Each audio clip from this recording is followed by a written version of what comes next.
we're in the 21st century now, obviously. And now that you've had a year to get a whiff of the sport up close once again, what are your overall sentiments, the sport as compared to even 15 years ago, or really even kind of a golden era of the 90s you called and the early 2000s? Just overall, what's your sentiments towards boxing right now in the state it's in? I'm worried, and I fear what can happen in the future as the delivery system and the economic base continue to gravitate toward a narrower and narrower perspective.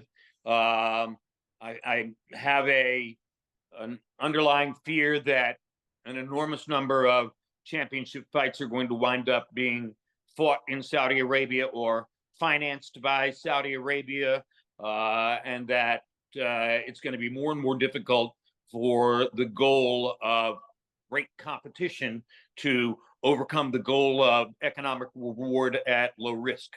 We're going to see, if everything keeps going this way, we're going to see too many fights like Canelo Alvarez versus Edgar Berlanga instead of Canelo Alvarez versus David Benavidez. I don't blame Canelo. I blame the underlying foundations of the sport and how they are gravitating toward a more and more precious and narrow delivery system. And I worry what happens to the size of the audience and the intensity of the audience if that keeps going over time.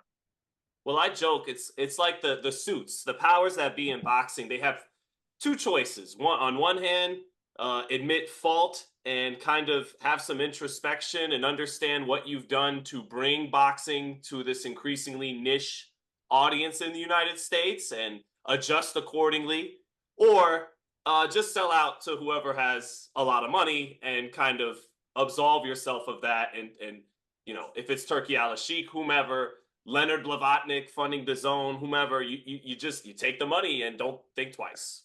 It's an eternal question in the sport. It's been around for 100 years. Do you want to be great or do you want to be rich? And if your answer is I want to be rich, that's probably short term, and it doesn't do anything to enhance your relationship to the audience. The only way to enhance your relationship to the audience is to demonstrate clearly, graphically, with the choices you make, that you want to be great and you want to make an imprint that will never be forgotten. That opportunity still exists for Canelo. He's not going to get it by fighting Edgar Berlanga.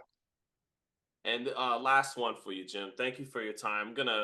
This is kind of two questions in one, and the first part being, who are the fighters, or maybe it's just one fighter, but who's the fighters that really still intrigue you in the sport? And who do you want to see that you haven't seen up close yet that you do want to see up close? Well, right now, for me, until proven otherwise, Benavidez is must-see TV. And, some people diminished their view of him and their expectations of him because of the Bostic fight. But Bostic is one of those extremely skilled Eastern European technicians with experience, and he was naturally the bigger man with the longer arms against Benavidez. I think David won the fight, beat him, but he didn't get the knockout that would underline and enhance his persona as, quote, the monster. And I think at this point, it might not be to Benavidez's advantages to continue to be masquerading under the nickname of the monster. That requires a kind of performance in every fight that you're just not going to produce sometimes. So I gave him credit for what he did against Bostic. I think a lot of observers did not. Hey, Jim, thank you for your time, brother. And look forward to seeing you in Las Vegas for Canelo Berlanga Fight Week. PPV.com, order the fight there. You could listen to Jim's commentary. And thank you so much, Jim, for your time. Thank you, Sean. Love, respect, and always a pleasure. Likewise, brother. Thank you. Bye bye.